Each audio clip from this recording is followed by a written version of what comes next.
প্রথমত আমার সাথে এটাই না যে আমি তো হলে পরে ছিলামই না, আমি হল ছেড়ে চলে এসেছি। সুতরাং আর তাহলে আছে ধরেন সাদিক কাইমের ক্ষেত্রে বলে যে ডাকসু বিপি অথবা আরো অনেকের ক্ষেত্রে বলে, আমি দুইটা ব্যাপার বলি। অফকোর্স কেউ একটা সেফগার্ড নেওয়ার জন্যই ছাত্রলীগ করেছে। আবার ধরেন সার্জিসের ক্ষেত্রে, সার্জিস কি অনুপ্রবেশই করেছে নাকি সার্জিস ছাত্রলীগ ছিল? আমি তো মনে করি সার্জিস ছাত্রলীগ হলেও তো সমস্যা নাই। দেখেন এই জায়গাটাই আমাদের ভিন্নতা। আওয়ামী লীগ করাটা কোনো অপরাধ হইতে পারে না, ছাত্রলীগ করাটাও কোনো অপরাধ হইতে পারে না। অপরাধ হলো ক্রিমিনাল অফেন্স। আপনি ছাত্রলীগ পরিচয়ে কাউরি আপনি মারধর করছেন কিনা, চাঁদাবাজি করছেন কিনা, কাউরি পিটাইছেন কিনা গেস্ট রুমে, আপনি আওয়ামী লীগ নামে গণহত্যা করছেন কিনা, তার জন্য পরে ধরেন আমরা যত কথা বলি, কেউ যদি ফিলোসফিক্যালি আওয়ামী লীগ করে তারে কি আমরা এখান থেকে নাই করে ফেলতে পারবো?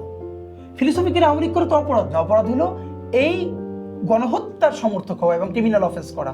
তো ধরেন ছাত্রলীগ যদি সার্জিস ছাত্রলীগ হয়, সেটা তো কেন? আপনি জানেন 5 তারিখের আগ পর্যন্ত 4 তারিখ পর্যন্ত আমাদের অনেক ছাত্রলীগের ভাই বন্ধুরা তারা এই গণপদত্যাগ করেছে ঘোষণা দিয়ে, এবং 4 তারিখ না, এটা একদম যেদিন আমাদের ক্যাম্পাসে মেয়েদেরকে পিটানো হলো ঢাকা বিশ্ববিদ্যালয়ে, ওই দিনের পর থেকেই আমাদের অনেক ক্যাম্পাসের ছোট ভাই বড় ভাই ছোট ভাইয়েরা তারা বলেছে যে আমি এটা নিতে পারলাম না, আমি ছাত্রলীগ থেকে পদত্যাগ করলাম। তাহলে কি তারে আপনি জুলাই যোদ্ধা বলবেন না? এই যে সে একটা এস্টাবলিশমেন্টের মধ্য থেকে এই অন্যায় বিরুদ্ধে প্রতিবাদ করলো, এটা তো আমার থেকে তার জন্য কঠিন। কেন কঠিন বলেন তো?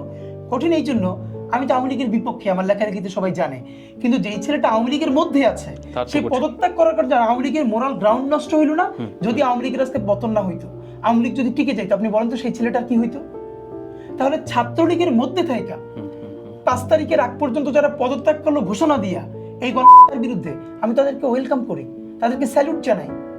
তো ছাত্রলীগ হওয়া তো সমস্যা না, সমস্যা হলো আপনি করছেন, এটা আপনারের ব্যাপার।